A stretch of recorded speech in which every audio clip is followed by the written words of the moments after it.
மா, நேத்து உன்னை பிரின்சிபல் எதுக்காக திட்டினாரு? ஓ அதுவா, பிரின்சிபல் நாயை காணும்னு விளம்பரம் போடுறான்னு சொன்னாரு. நான் பிரின்சிபல் நாயை காணும்னு விளம்பரம் கொடுத்துட்டேன் மேடம்.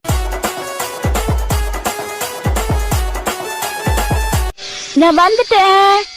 வாங்க வாங்க வாங்க, வந்துட்டீங்களா? வாங்க. என்ன எழுதிட்டு இருக்க? சரித்திரம். எதுக்கு இந்த ஷாக்கு? வயசான உங்களோட கதையை தான் உங்க முகத்துல இருக்கிற மாதிரி சுருக்கமா எழுதுறேன்.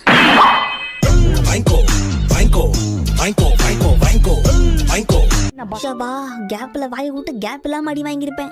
என்ன ஷின்சான், நீ எக்ஸாம்ல எழுதின ஸ்டோரியில உப்பு சப்பு எதுவுமே இல்ல? நான் உங்களை படிக்க தானே சொன்னேன், உங்களை யார் அதெல்லாம் நக்கி பார்க்க சொன்னது? என்னது பீச்சா?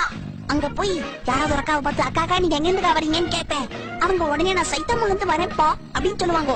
உடனே அவங்க என்கிட்ட நீங்க இருந்து வரடா புஜ்ஜி குட்டின்னு கேட்பாங்க. நானும் சைத்தம்ல இருந்து தான் வரேன்னு சொல்லுவேனா.